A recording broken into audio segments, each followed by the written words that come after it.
Кутмандуу кошуа кечиңиздер менен ардактуу теле көрүүчүлөр, биринчи коомдук каналда Салам Кыргызстан түнкү шоу программасы старт алды. Саламатсыздарбы? Саламатсыздарбы, урматтуу агайын туугандар деп. Мынакей жадыраган жазда кайрадан сиздерге ысык салам айтып, Салам Кыргызстан берүүсү сиздер менен болмокчу.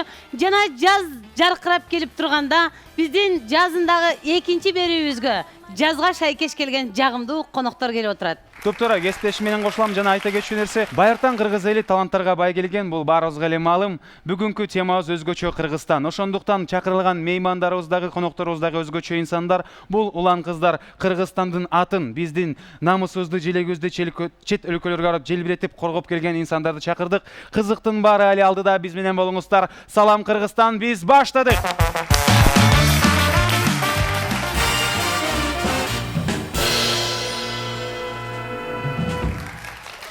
Кел анда Санжар, көрүүчүлөрдү көпкө күттүрбөй, бүгүнкү биздин супсулуу, татынакай, эң негизгиси таланттуу, чыгармачыл инсандарды чакырып алалы. Албетте эле.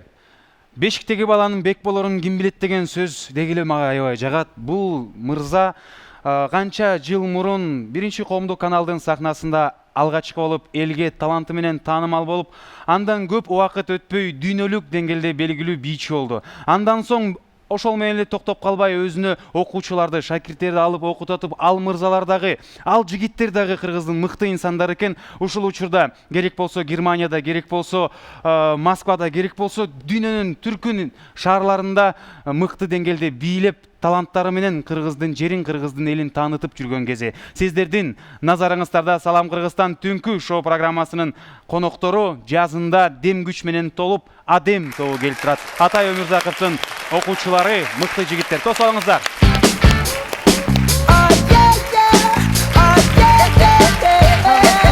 Саламатсыздарбы жигиттер? Ассалому алейкум жигиттер, келиңиздер сиздерди төргө алалы. Төргө тургузуп алалы.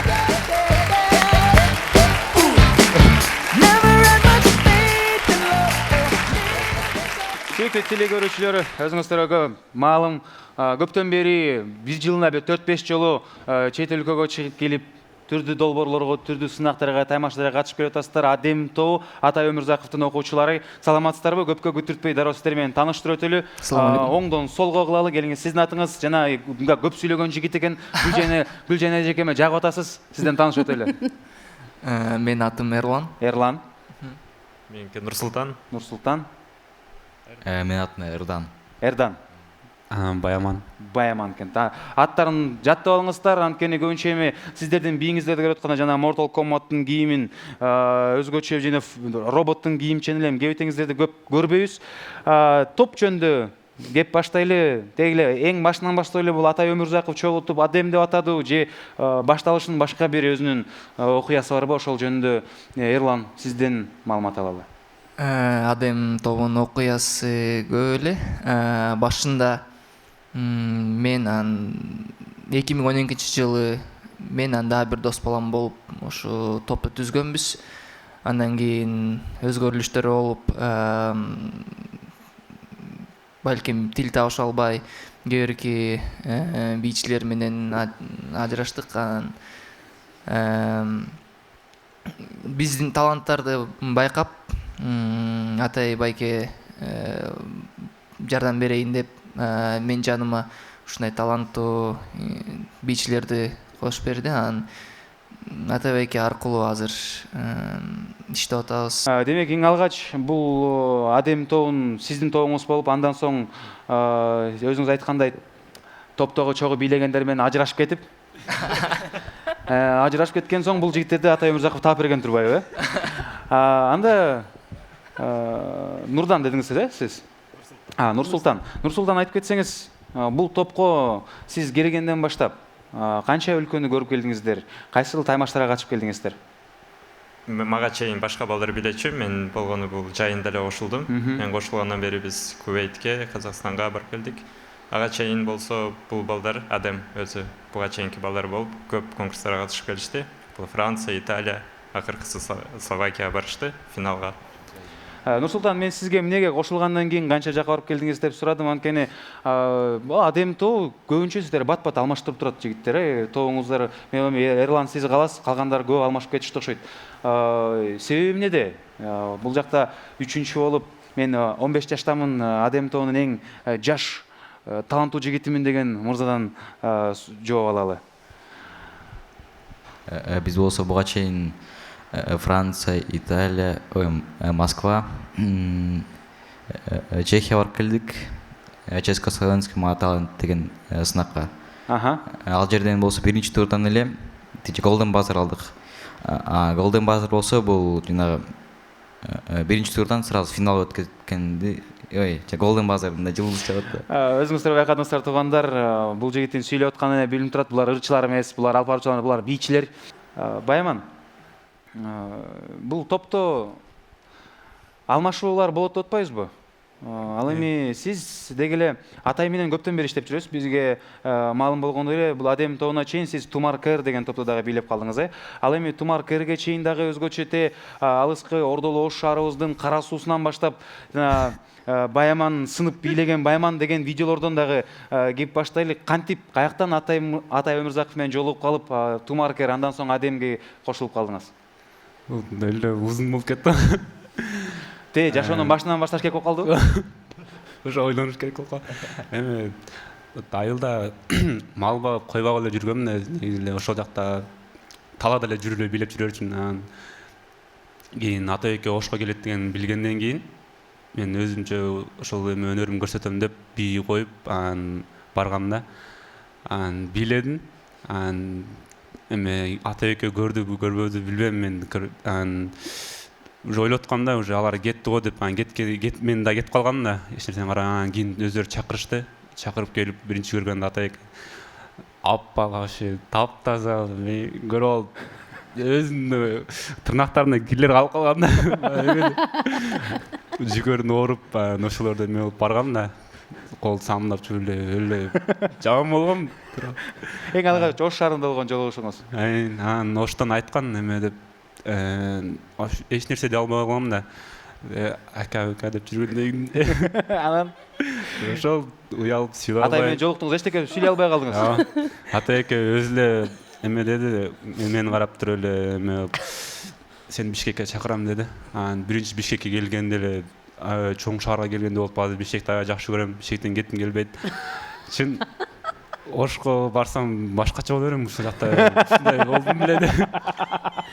Караңыздарчы туугандар. Мына өнөр белгилүүлүк жапжашынакай Байаманды буза баштаган турбайбы? Болбосо өзү айтып баштабады беле. Айылда эле мал багып жүрүп, анан Атай Өмүрзаков менен таанышып, Ошко баргысы келбей калыптыр, караңыздарчы. Ошко барсам тилим да өзгөрүп, башкача болот. Бишкектен кетким келбейт. Бишкекте топ менен жүргөнүм аябай конучтамын. Атай эке уш баары менен аябай жакшы кишилер менен тааныштырып, жакшы эмелер менен жүрөм да. Тамек чекпей, ичпей деген жок да аларчы. Албетте. Дайым жакшы жолдорго анан алдыга максат коюп ошол. Азаматтар, эң жакшы жана оригиналдуу жооп болду окшойт. Мынакей негизги мындай таптаза балалык сезим менен жооп бердиң, чоң ыраазычылык билдиребиз. Анан негизи мынакей ырчылар бир ырды багып чыгарыш үчүн бир канча убакыт өтөт да. Канча убакыт өтөт, акындарга ыр жаздырат. Силер бир бийди мындай татыктуу элге жеткириш үчүн канча убакытта даярдап чыгарасыздар? Эң кыска мөөнөт жана эң узак мөөнөттө? Эң кыска мөөнөттө 2 айда, максимум 2 ай. 2 айда күн сайын даярдап, ойлош үчүн дагы ар кандай эмелерди ойлоп, эмеш керек да, мындай сразу эле болбогон нерсени чыгара бербей. Окушпой карап туруп, Ал эми Эрлан, сиз айтып атпайсызбы, теги башынан баштап Адем тобунда мен элем, калгандары көпчө алмашып кетти депчи. Бири-бириңердин араңарда атаандаштык сезими кандай? Эме сезим корку жокпу? Азыр эми мен деген бул жакта тажрыйбалуумун, көптөн бери жүрөм. Балким жаңы эле бирөө алган, менден да кыйын болуп кетти, анан акырын мен да четке чыгып калам деген ойлор коркутпайбы сизди? Болгондой ачык сурап кетели. Туура, ачык сураганыңыз. Албетте ар бир адамда андай сезим болот. Бирок ошону карап аракет кылыш керек, иштеш керек. Өзүң уже чыккан деңгээлиңе ылдый түшпөй, бир гана бийиктикке көтөрүлүш керек го. Баракелде, сиз ошондо Адем тобунда жигиттерден мындай ийгилик жаратып, алгачкылардан болуп келген жигит экенсиз да. Бирок кыргызда жакшы сөз бар. 2 кочкордун башы бир казанда кайнабайт дейт. А сиздер азыр 2 кочкор эмес 4 кочкор бир казанда кайнап атасыздар. Ошол бир казанда 4 кочкордун башы кайнаш кандай экен? Кыйынбы же оорбу? Же жеңилби? Төртөөңүздөр шаарда чогуу турасыздарбы же өз-өзүнчө туруп анан бийге гана чогуу барып кайра ажырашасыздарбы дагы? Бийде гана жашайсыздарбы? Бир гана шаарда эмес, биз бир үйдө жашайбыз. Биздин жетекчибиз Атай байке болуп, чогуу бир үйдө жашап, машыгабыз. Анан бир казанда дегениңиз, биз деген үй бүлөдөй болуп калдык. Бизге мындай эгер бир бийчи келсе биздин тобубузга, аны өзүбүздүн бир туугандай эле ала алабыз башында. Ата экөөбүз айтат эң башында, ар бир бийчиге, биздин бийлеп атканга, бийлеп кирейин деп аткандарга айтат, бул эң башкы адамгерчилик, адамдык сапат, анан үй бүлөлүк мамиле. Чоң рахмат. Демек, сиз азыр ушул учурда аябай жакшы мүмкүнчүлүктөр түзүлүптү, уже машыкканга, өнүккөнгө жана жашкы болуп күч болуп турган кезде барыңыздарга ийгиликтерди каалайбыз. Бул бий тандоодо, жашоодо көбүнчө канча киши көрбөдүк, канча таланттуу инсан көрбөдүк, көбүнчө айтып калат атайдан сырткарысы деп коелу. Бул бий мен үчүн хобби, бул убактылуу нерсе, өмүр бою эле бийлемек билем дейт. Нурсултан, сиздин алдыга койгон ойлоруңуз кандай? Бий менен дагы канча жыл алек болоюн атасыз? Бий менен көп эле жылга, анткени бул бизге жумуш катары болуп калган. Азыр дагы көп пландарыбыз бар. Жакында дагы бир конкурстар чыкты. Буюрса азыр ал жака даярданып атабыз. Хобби катары деп айта албайм, анткени биз буну менен биз жумуш катары алып жүрөбүз. Албетте. Анда жакшы экен. Ала турган жооп ошол болчу. Бул биздин жумуш дегенчи. Эми жумушта бир жумушка окшош эмес, ар бир жумуштун өзүнүн ордугу бар. Сиздердин ушул жумушуңуздардын мен үчүн аябай эле ордугу жана сынып кетейин деп кайрыласыздар го. Ошону кандай кыласыңар? Кандай мындай кыласыңар? Бир кабырга алынганбы, же болбосо бул жактардан бир өзгөчөлүктөр барбы? Ошол жөнүндө байкалат. Сиз көргөнсүз да булардын номерлерин? Ооба, келиңиз анда тиги Нурдандан алалы. бирөөңүздөр туруп, ошо бир сынган бий боюнча бир кичинекей бир көрсөтүп бербейсиздерби? Эмне эрден жакшы сынабы? Күн сайын сындырабыз да муну.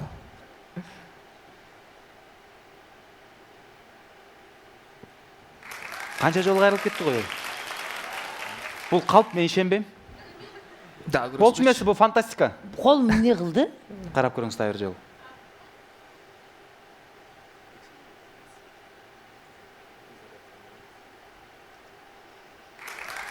Бул оңой эле. Сен мында туруп, сен колуң менен өзүң байлап койсо болот окшойт, Кадырлуу туугандар, теле көрүүчүлөр, бир кол чайып койсоңуздар болот, мыкты өзгөчө бир талант экен. Эмне кантип жасаса болот? Эмнеси оңой эле? Бул үчүн машыгыш керек. Ушинтип растяжка менен тура эле.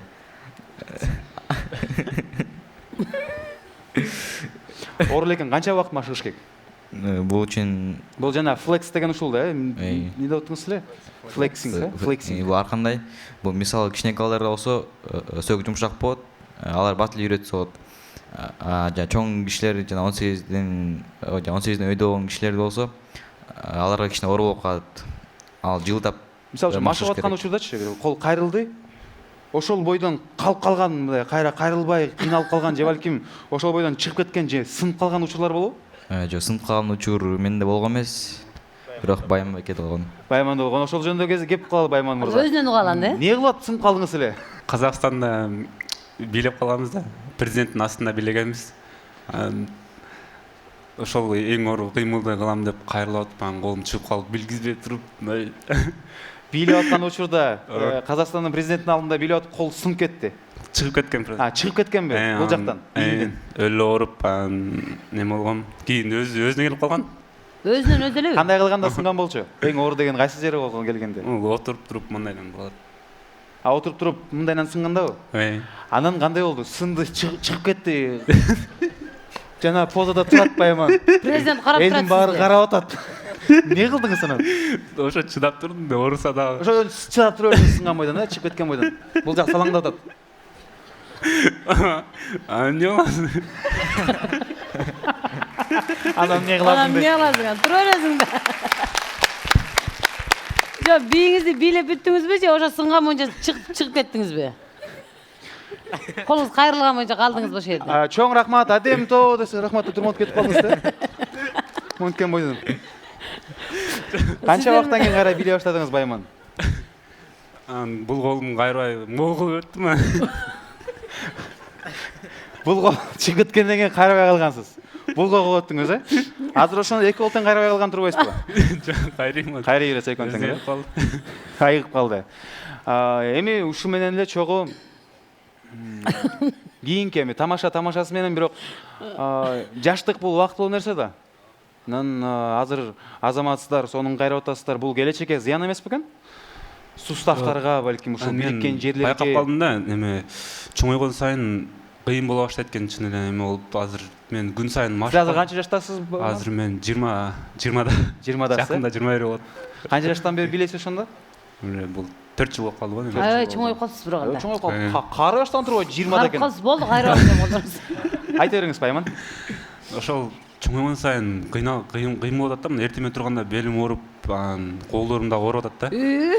Жаман кыйналып аткан турбайсызбы? Карачы, колдор ооруй баштаптыр. Белиңди ооруп атабы?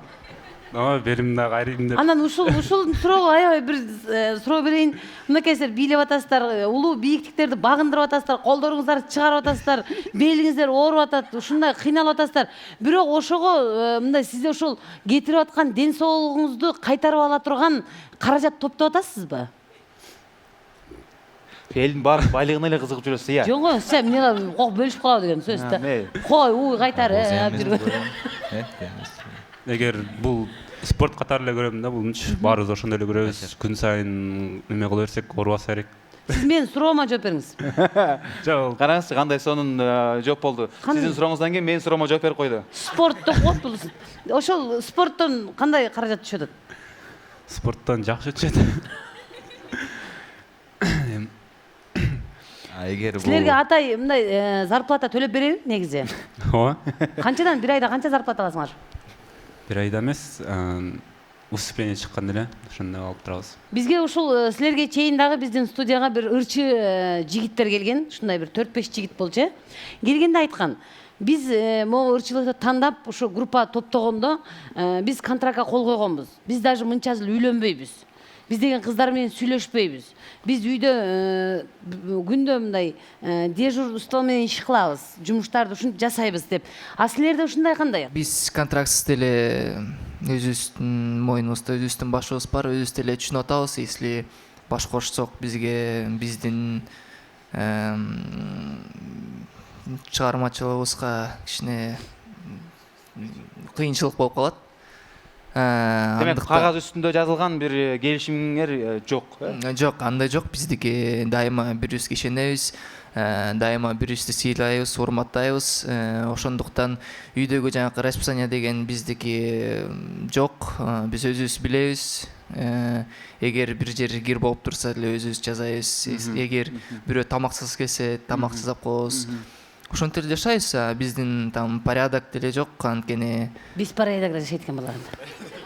Өздөрү билет экен. Каалагандай жүрүшүп, молодец. Деги элечи, кээде болот да эми керек болсо үй бүлөдө деле азан аяк казан аяк кагышат дейт. Сиздердин дагы тобуңуздарда кээ бир түшүнбөстүктөр болот, уруштар болот, балким кээ бир туура эмес кыймыл аракеттер болгондо жетекчиңиздер Атай мырза кандай кылып жазалайт сиздерди? Айта берейин. Кана айта берсиңер, Баямандан баштайлы. Баямандан баштайлычы, Баямандан. Баяман кандай Төкпөй чачпай айта салчу деп. жакшы экен, сонун айтып берет экен. Сиз мени карап туруңуз, Эрлан. Неме Атай сиздер туура эмес жумуш жасаганда кандай кылып жазалайт деди? Баарыбызды тизип отурат мында. Бири-бирине айтып чыгат, сен мындайсың деп айтып туруп. Урат. Жок, урбайт. Мындай Атай экен эмеси бар да. Урбайт дагы жөнүн айтып коет, сен өзүң түшүнүп каласың да. Просто эмеден кандай баарыбыздын немебизди билет да, мүнөздөрүбүздү бар. Туптура айтербиз. Ошол мүнөздөрүбүзгө карап, анан неме кылат да, айтат да ошол сөздөрдү, жана ошо тиет да, кадимкидей, анан биз эч нерсе дей албай. Баяман ата экөөңөр бири бириңерди жакшы түшүнөсүңөр, э? Анда жакшы экен. Анда жакшы экен. Ошол жакшы. Эрдан көтөлү. Сизди урбайбы деги командаңыз? Урбайт, эч кимди урбайт. Ары бери жана армиядагы дедовщина сыяктуу сизде жокпу? Жок, Мен алып келе кал, дедовщина муну жуйгал, идиши тамак даярдай кал деп. Жок, чогуу кылабыз, баарыбыз. Эме Элдин баары Паучери. чогуу чечесин мен кыла калам деп койбойсуң. жок, биздин режимибиз болот. Азыр эле режим жок, биз деген өзүбүз билебиз дедиңерби? Жок, ал чогуу кылган режим да. Кээде болот ачка калып кеткенде. Мисалы мисалы понедельник болсо, Эрлан байке болсо, ой. Вторник Баян байке, а среда мен. Шеше. Менчи уборка. Уборка.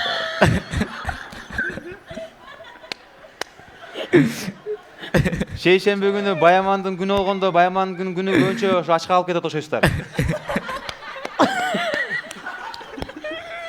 Анан баары калган күндөр жакшы эле болот окшойт. Кандай дейсиздер? Жакшы элеби? Жок, Баяман кандай күндөр ачка калып кетесиңер? Эмнеге ачка калып каласыңар? Эч кимдер тамак жасабай, сен жаса, мен жаса болуп атып туруп жасалбай калабы же кандай?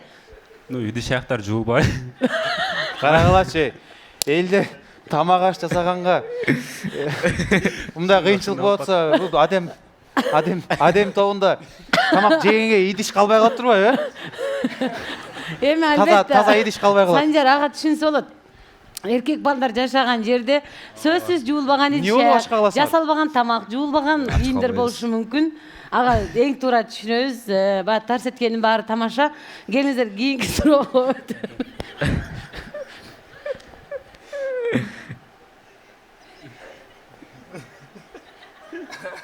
Ичиңиз тигип калды.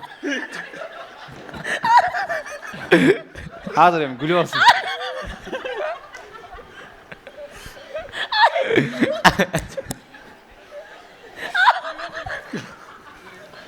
Кечиресиз. Гүлжайненин талмасы кармап калды. Дарысын берип койсоңуз, дарысын. Болду.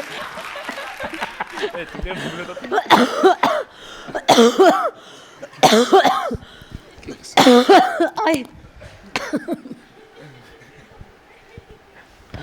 Ой. Сон. Болду? Болду. Качан токтодук? Эрлан айтып койсу силерди үлгүт табыз дейт. Шашылыш. Кадырлуу телекөрүүчүлөр, айтылган тарс эткенин баары тамаша. Сиздерди бүгүн биздин студиябызга келип конок болуп көргөнүңүздөн өзгөчө кубанычтабыз. Ар бир мейманыбыздан сураган сурообуз бар. Кыргызстан сиздер үчүн эмне? Кыргызстан биздин үйүбүз. Биздин жүрөгүбүздө болгон өлкө. Баракелде. Баракелде. Сүйүбүз. Баракелде жигиттер. Бүгүн сиздер менен болгон маек эң кызыктуу жана эң сонун болду. Эң негизги силердин аруу, таптаза, бала бойдон ушундай тунук жигиттер экениңиздер дагы бир жолу тастыктадыңыздар. Чыгармачылыгыңыздарга ийгилик каалайбыз. Ушундай сонун татынакай жигиттер менен бир жолу сүрөткө түшүп алганга мүмкүнчүлүк бар окшойт азыр. Келиңиздер анда. Салам Кыргызстан, баракчаларыбыз бар. Кириңиздер, комментарий жазыңыздар, жигиттер жооп бермекчи. Келиңиздер, бул тарабыңыздарга туруп алайын. Кол чабуулар жаңырсын. Адем тобу. Баяман.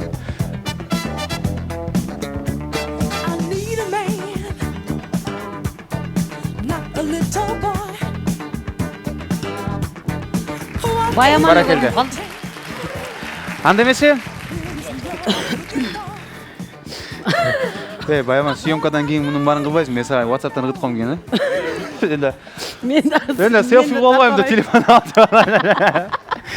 Анда эмесе, сүйүктүү телекөрүүчүлөр, бул татынакай жылдыздуу селфиден соң биз азыр Адем тобун сахнага чакырып, биз сиздерди бир оюнга чакырмакчыбыз, катыштырмакчыбыз, шартын түшүндүрөбүз. Кол чабуулар жаңырсын. Келиңиздер анда сахнага. Микрофон ого кой.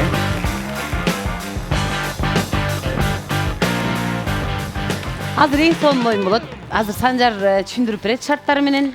Биз бул жакта биздин художникибиз өзгөчө жарыла турган бир буюм жасады. Бул буюмдун аты биз эми оюнчук бомба деп койсок болот. Азыр бул жактан биздин фитилибиз күйөт. Жигиттер эч ордугу жок. Биз азыр суроолорду бул жактан кагаздан бирден мен окуй берем. Кээ бир суроолор, кээ бир сөздөр айтып туруп бири-бирибизге ыргыта беребиз. Алмак салмак. Кимдин колунда калып калганда жарылып кетсе, ошол инсан утулат. Сүйлөштүкпү? Жөн эле мисалы айтып туруп, жооп берип туруп ыргытып ийбиз, жооп берип туруп ыргытып ийбиздер. Айтып туруп, Айтып туруп. Бир суроо. Мен суроо берем. Туура эмес болуп калса, мен байкап турам. 4 туура эмес болсо, Байман анда прогибке чамай. Сөйлөштүкпү? Сүйүктүү теле көрүүчүлөр жана күйөрмандар, сиздер даяр болсоңуздар, кол чабуулар жаңырсын. Тияктан баштаңыз, Анда эмесе, келиңиздер жигиттер, бул жакта көп эмелер, бирден тандайлы, эң алгач сиз тандаңыз. Окуп туруп мага бериңиз. Суу жаныбары. Суу жаныбары, жалаң сууда жашаган жаныбарлар, эстеңиздер, ойлонуңуздар. Анда эмесе, убакыт кетти. 1, 2, 3. Балык. Форель. Скат. Кит. Анаконда. Медуза. Фазан. Балык. Акула. Балык айтылган. Балык айтылды, Балык башка түрлөрү болот. Чебачки. Дельфин. Скат. Ой. Скат эки жолу Скат айтылды, скат Балыкты да айтылды. эки жолу айтты. Ким? Морской конек дейт. Морской конек. Не? Неле? Не болбойбу?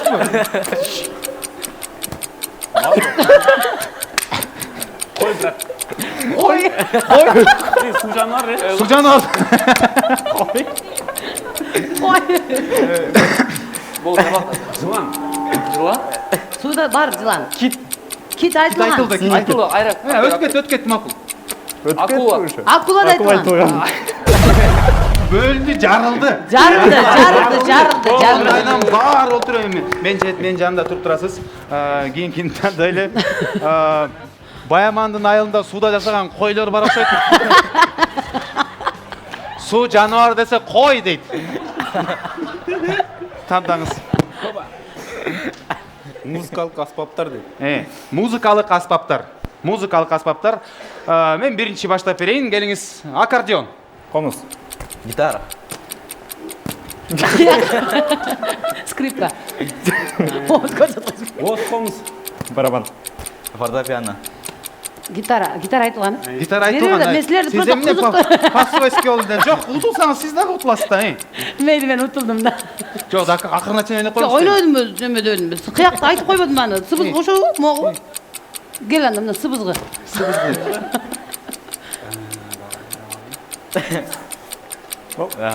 Жарылды. Кой да коер. Комуз айтылган. Биринчи айтылган. Жарылды болду. Бадаш. Эжеки жарылар экен, убакыт бүтүн эле. Неме? Аккордеон кичинекейли бар эле го ошо. Барабан. Эмне Мына эми жарылды. Жарылды. Гүлжан эжеке, сиз утулдуңуз, жаңа чылдыңыз Эрлан жанына. Кандайча аккордеон айтылды? Аккордеон кичинекейдек айтылды. Баяман айтты, аккордеон кичинекейдек деп турабы? Бар да. Сиз тандаңыз. Үчөңөр эле калдыңыз. Алысыраак туруңуз. Сиз тияка, Баяман сиз мол жерге туруңуз. Бу жака. Эрдан сиз бул жака туруңуз. Сөздү айтып бүткөндөн кийин ыргытмай, сүйлөштүкпү? Бүткөнгө чейин ыргытса болбойт. Тандаңыз. Баш кийим. Баш кийим. Жалаң баш кийимдер экен. Баш кийимдер. Баштаңыз. Калпак. Тумак. Шляпа. Эме? Кепка. Майкл Джексонун шапкасы бар го? Кепка. Шляпа. Кепка. Шляпа. Айтылды шляпа, айтылды. Тетек. Снэпбэк. Эме? Такы. Кепка. Кепка айтылган. Айтылды кепка. Айтылды. Айтылды. Мен айтпадым. Жол.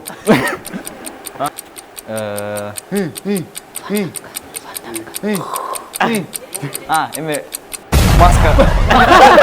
Жарылды. Маска дегичиле болбой, Гүлжан айым менен Эрлан жанына жата калдыгыз. Бумде жарылып кетти. Баяман молодец. Нурсултан менен Баяман калды. Алысыраак тургула бир бириңерден. Келиңиз эми. Рахмат, сиз тандаңыз. Сиз тандаңыз. 4-5. 5 го 4-үчү. К'дан башталган сөздөр. К'дан башталган сөздөр. Канкей. Кыял. Кыял. Кыял эмес, К, экинчи А болуш керек. Так. Калпак. Казан.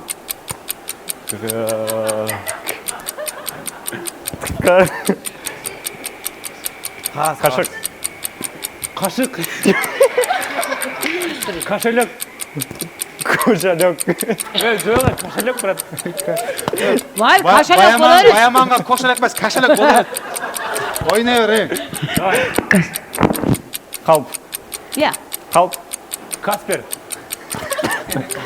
Ушунда ат бар брат. Ат бар дейт Каспер. Так. Халк. Халк? Халк эмес брат, ал. К брат. Халк, халк. Кыргызча сөз Халк эмес, Баяман калк деп. Камчы.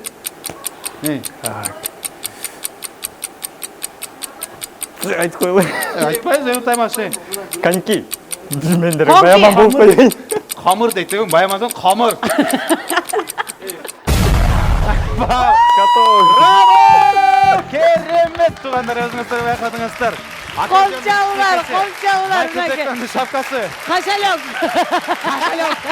Баяман утуп кетти. Адем тоонун эң акылдуусу Баяман. Комчалар. Барекелде. Мынакей жигиттер силерге чоң ыраазычылык билдиребиз. Эң керемет оюн куруп бердиңиздер. Бирок биз сиздердей татынакай жигиттерди куру кол кайтарбайбыз. Биздин Салам Кыргызстан берүүсүнүн башкы демөөрчүсү Ата кондитердик фабрикасынын таттуулары менен сыйлайбыз. Кимиңиздерге таттуу жагат? Баяманга бер. Дароо эле белекти берейин десем, Баяман бул жакта жакшы болбоду. Ач калып баштадык эле дейт. Сүйүктүү телекөрүүчүлөр, ушундай мыкты жигит. Мейли алдынча ала берсең болот. Мен сүйрөгү чакырмаптыр. Ата кондитердик фабрикасынан сиздер үчүн таттуулар, сүйүктүү меймандар. Адем Тоо, сиздерге эркин микрофон. Баяман берилип кеткенге чейин сүйлөй баштасаңыздар болот. Чай менен ичели дейт.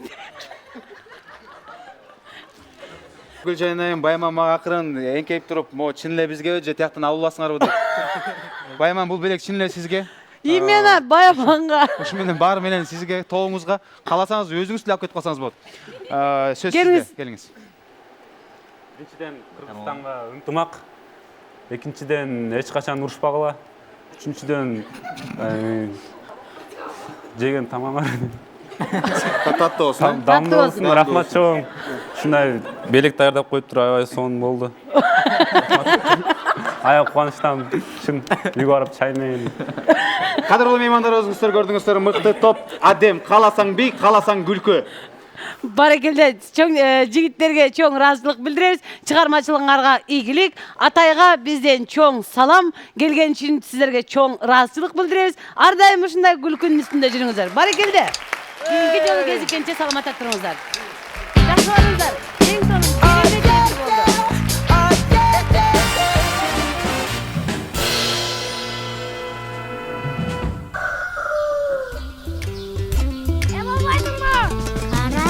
Жылмаюга ардайым себеп табылса, жашоо таттуу карачы. Ар бир үйдө бөбөктүн үнү жаңырса, жашоо таттуу карачы. Ар бир күнүң жүзүңө күлкү арнаса, жашоо таттуу карачы. Ар бир адам колуна бакыт кармаса, жашоо таттуу карачы. Жаңыланган таттуулар менен Ата компаниясы кайрадан жаныңызда. Ата, жашоо таттуу карачы.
жадыраган жаз жалпы айымдарга сулуулук тартуулаган мээримге чоң ыраазычылык билдиребиз. Сиздердин сулуулугуңуздарга сулуулук, көркүңүздөргө көрк кошкон мээримге кайрылыңыздар.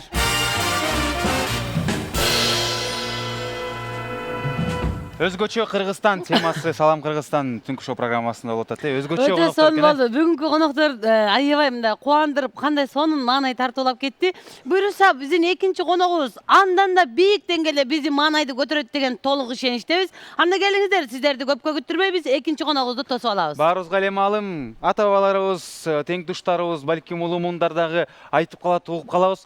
Циркта эч кандай адамдын жашынын айырмасы жок дейт. Кичилерге кандай кызык болсо, улууларга дагы ошондой эле кызыктуу дейт.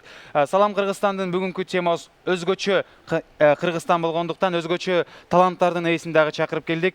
Дүйнөнүн 60 өлкөсүнөн келип, дүйнөлүк экинчи көчмөндөр оюндарында бул кыздын таланттарына баары күбө болуп таң калып кетишти. Аба гимнастикасынын профессионалы, ат үстүндө дагы өзгөчө чеберчилигин көргөзгөн Светлана аттуу кызыбызды тосуп алмакчыбыз. Сиздердин колдооңуздар менен.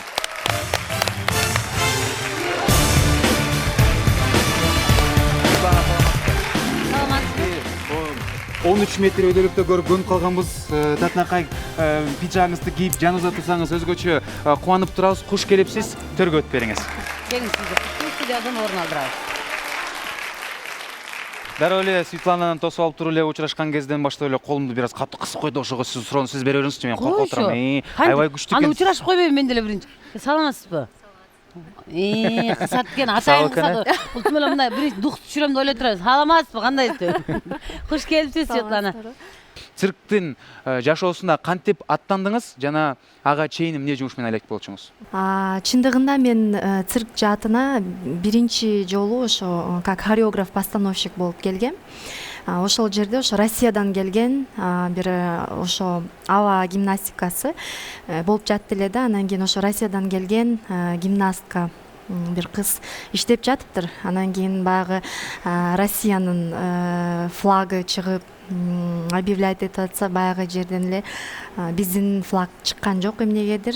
Ошондо мен көрүп отуруп абдан жаман болгом. Эмне үчүн биздин Кыргызстандын флагы чыкпайт? Чыккан жок да? Ооба, эмне үчүн биздин желек чыкпайт? Бизде деле жакшы аба гимнасттар деле бар, бирок тилекке каршы. Ошол жерде отуруп мен аябай жаман болдум. Өзүмө бир максат койдум.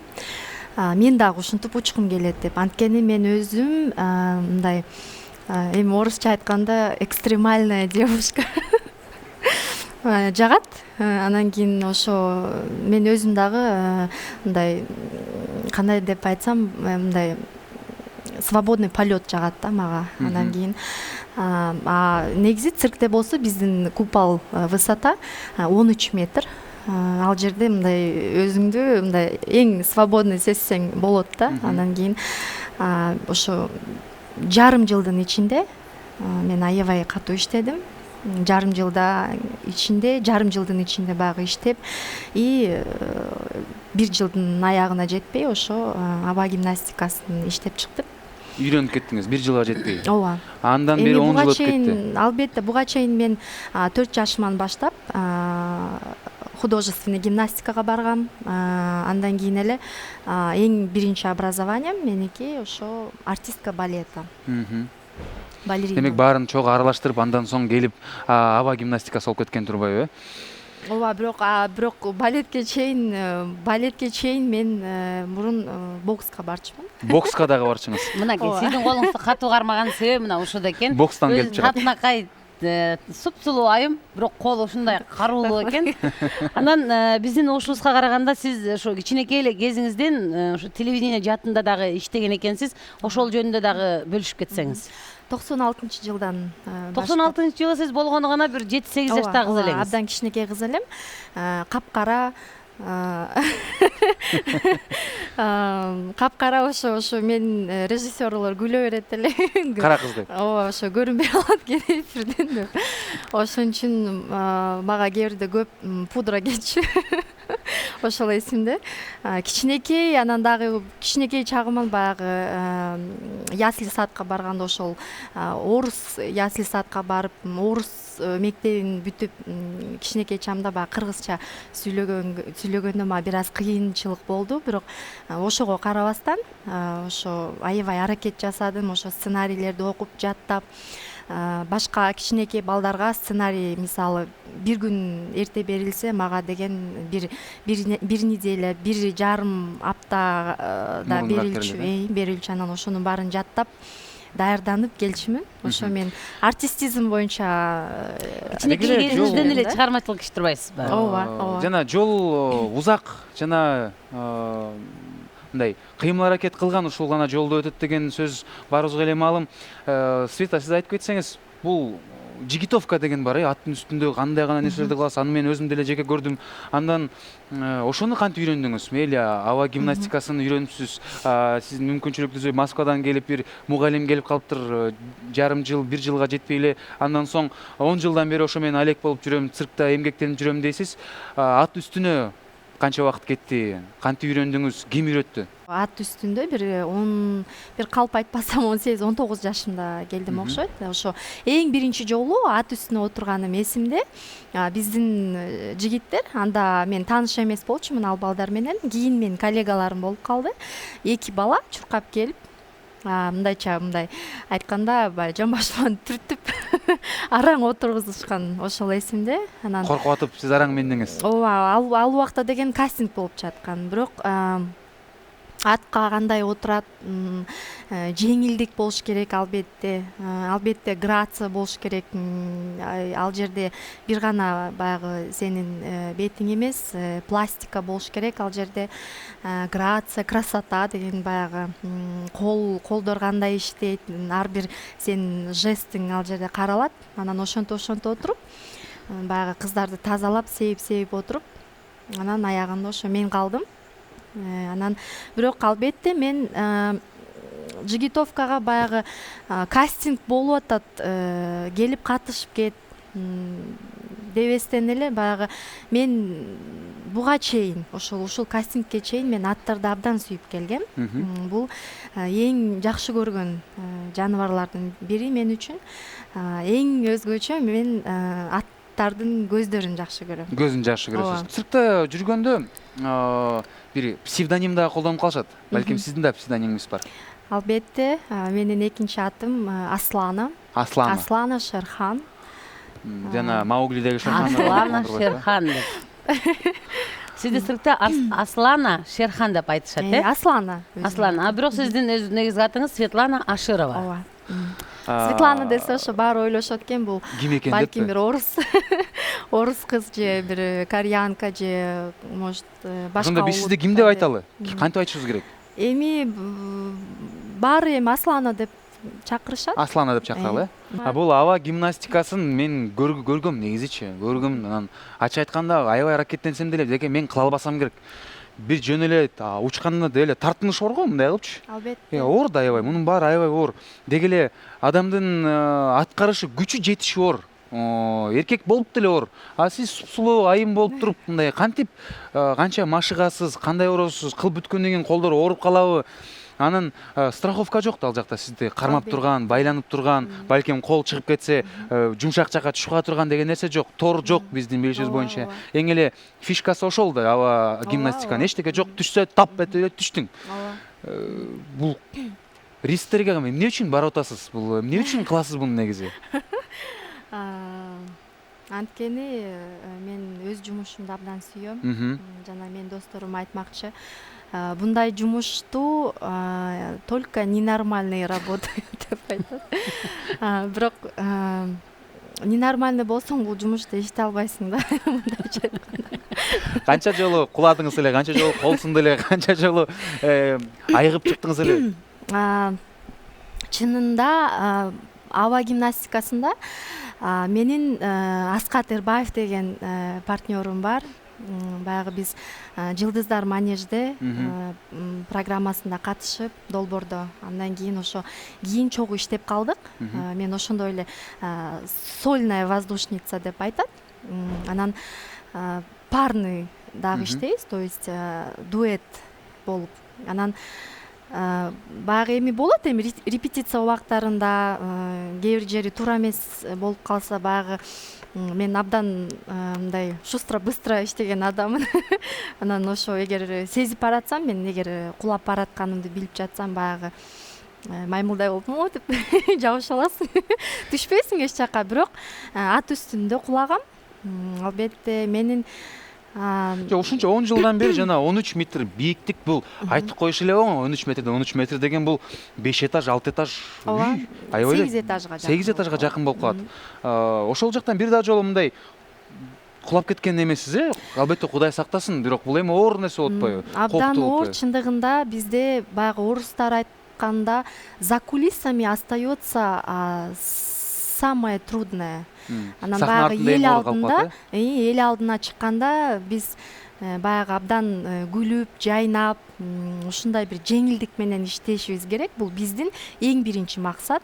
Анткени биздин Кыргызстандын кичинекей балдарына биз деген ачык жана жакшы маанай тартуулашыбыз керек. Ал жерде сенин бутуң ооруп атабы, башың ооруп атабы, орусча айтканда это их не волнует. Алар деген баягы шоу көргөнү келди да, ошон үчүн биздин жумуш баягы балдарга, ата энелерге, эжейлерге, балдар менен чогуу келген жакшы шоу тартуулашыбыз керек. Анан албетте бутум сынган эмес деп айта албайм. Албетте менин 2 бутум сынган, 2 колум сынган, бутумдагы ошо манжалар сынган, керек десе ошо оң бутумдун основной упор ошо правая опорная нога деп айтылат. Манжалар сынган, чайналып калган убактарда болгон буттар. Жана жипке. Жок, ат үстүндө иштеп атканда. Бут чайналып калган убакта болгон бутумду чыгара албай ошо ат астында кулап мындай кубарем деп коет. Ошо ат менен чогуу мындай да кулаган кезим болгон, ат алдында калганда кезим болгон. Эми ал деген бир гана циркте эмес, башка Америкадан келген Шапито менен иштеп аткан убакта дагы кулагам. Ошондо сол бутум дароо эле ат астында калгам. Анан ошондо эсимде барон басып калган мени, бирок ошо мен ыйлабай ошо чыдап, анан эсимде ошо барон баягы өз денесин көтөрүп, барондун дагы ошо сол жагы бети аябай кырылып канаган, бирок ошо өзүн көтөрүп мага балким оордук кылбайын деппи, негизи бирок адам кулаганда ат негизи тебелебейт. Алар же атта өтүп кетет, же бутта өтүп кетет да, бирок тебелебейт. Бунда болсо менин ошо баягы бутум үзөңгүдөн чыкпай, анан вовремя секирип кете албай калдым да, анткени бул баягы доли секунды болуп кетти да, ошо баягы расчет, туура эмес расчет болуп кетти. Каш ортосунда дегенде, Ушул жерден бир суроо берсем, ошончо бутуңуз сынып, колуңуз сынып атканда, ушул жумуштан мындай баш тартып кеткиңиз келген учурлар болдубу? Болду, иштеп эле коеюнчу, мына ден соолуктан айрылып атам деген. Эми мен чын айтканда менден көп элдер сурайт да, сен адамсыңбы же терминаторсуңбу деп. Бирок айтат, эми сен точно бир ненормальный экенсиң. Канча куладың, канча бутуң сынды, канча колуң сынып жатат, кулап жатасың. Эмне үчүн сен кайра эле ушул жумушка келе бересиң депчи. Анткени бул эми мен өзүмө сөз бергем. Мен сөз берген, негизи мен сөзгө абдан так турасыз. Так турам да. Эгер мен айтсам ошонун аягына жетмейин, мен баягы характерим да ошондой экен да. Негизи кичинекей чагыман баштап эле мен аябай апам көкпетсиң деп айтат да. Баягы өзүмдүн айткан нерсемди кылмайынча эсе албайм да. Анан ошо мен сөз бергем. Мен ошо ат үстүндө жана ат үстүндө эмес дагы аба гимнастикасы боюнча дагы атагым чыкмайынча, кыргыз желегин чыгармайын, мен кетпейм деп. Жана ошондой эле менин аркамда өсүп келе жаткан кичинекей балдар, кыздар, ошол как тренер кандай туура эсебimiz жумушуңуздун акырына чыкпайынча сиз баары бир ушул жумуш менен иштей берем дейт экенсиз да. Ооба. Баракелде, бул дагы бир жакшы сапаттардын бири болуш керек, Санжар? Албетте эле, ал эми алдыга койгон бүт ойлорго жетмейинче, таанымал болмоюнча токтобойм деп атпайсызбы? Кайсыл убакта болду мен таанымал болдум, эми бүттү деген ой келет. Эми бул кандай десем, мен баягы Анткени арадан эми 10 жыл өттү, сизди тааныгандар көп. чын Айта турган нерсе балким приоритет башка болуп кетти. азыркы учурда мен цирк жаатында ошо тренер болуп иштейм. Анан азыр эми менин максатым албетте алмашты. Баягы менин кичинекей учениктерим бар. Ошол учениктериме коюлган максат бар. Анан эми азыр ошол балдарды, кичинекей балдарды алдыга чыгарышыбыз керек да. Биздин максат ошол азыркы учурда. Албетте эле. Жакшы. Максатыңыздардын баарына мен ийгиликтерди каалайм. Жана бөтөн жерди, бөтөн элди, чет өлкөнү көрүп келдим, иштеп келдим деп атасыз. Ал эми ошол жакты көрүп иштегенден соң калып калбай келгениңиз бул деле өзүнчө бир көргөзгүч. Демек, кыргыз циркибиздин келечеги сиздей мыкты өзүнүн профессионал инсандары бар болсо, ийгиликтери алдыда. Сизге дагы суроо, Кыргызстан сиз үчүн эмне? Кыргызстан албетте бул менин жүрөгүм. Мен ойлойм, эми жалгыз мен үчүн эмес, баарыбыз үчүн бул биздин Баракелде, жүрөк. баракелде. Биздин Эң жүрөгүбүз негизи Кыргызстан деп согулат. Жүрөгүңүз сиздин Кыргызстан, Сиздин ошо Кыргызстан деген жүрөгүңүздөн. Келиңиз анда, сиз менен. Жакын тааныгандар үчүн Светлана Широва, ал эми цирктан тааныгандар үчүн Аслан Шерхан. Келиңиз, ортого келиңиз, сиз менен селфи түшөлү. Рахмат. Жылдыздуу селфи, салам Кыргызстан түнкү шоу программасында көңүлүңүздөрдү буруңуздар жана комментарийлерди жазыңыздар, биз күтөбүз.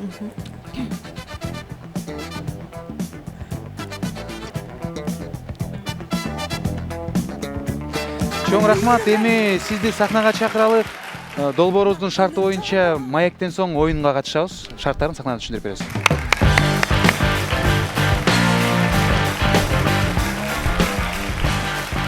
Келиңиз, бул жагыраак турабыз.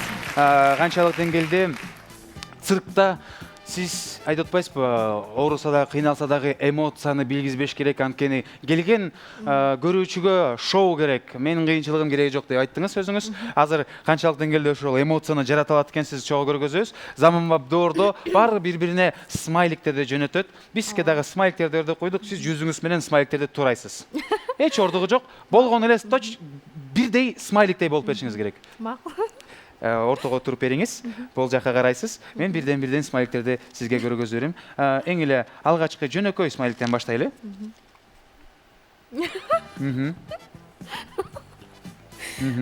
Канчалык деңгээлде окшошуп атат, окшошпой атат. Көзүңүздү да кошосуз. Теле көрүүчүлөр айтат. Биринчи, чачыңызды бир аз кылып койсоңуз болот. Жакшы. Эми ушул эле смайликти Гүлжан эжеке кандай кылат экен көрөлүчү. Кана. Сиз жөн эле окшошуп калып турбайсызбы? Жакшы. Кийинки смайл. Бул точно мен жөнүндө экен. Анткени мен көзүңүз кызыл. 3 саат уктайм, анан көзүм ушинтип кызарып. Ар дайым эле кызыл көзүңүз, Ар дайым эмес, эми болот. Светлана окшоштуралы кана. Окшошподу, албетте эле теле көрүүчүлөр чечет. Бул кыйкырып аткан Светлана, кана. Жакшы. Бул эмне кылып аткан Светлана экен? Уйкусу келип отур. Чарчап аткан, Барондо 10 саат минип, андан соң 3 саат учуп. Барон ушинтип калат. Мен баронду мингенден кийин. Светлана чарчабайт, барон чарчап калат. Анда турап бериңиз. Жок, мындай го. Жакшы. Ал эми бул ким? Бул сиз го? Менби, анда мени турап бериңиз. Да. Биз сөзсүз түрдө стоп кадр кылып окшоштуруп токтотуп турабыз. Канчалык деңгээлде окшошуп атканын теле көрүүчүлөр чечет. Жакшы. Жана туулган күндөн кийин. Кандай бул? эжекеники жакшы болуп атат. Кана. Камерага коштуруп көрсөңүз сиздики кошулат экен. Кана бир көрүп алайын мен деле. Анткени бул туулган күндөн кийин точно ушундай болуп калабыз го, мындай болуп мына.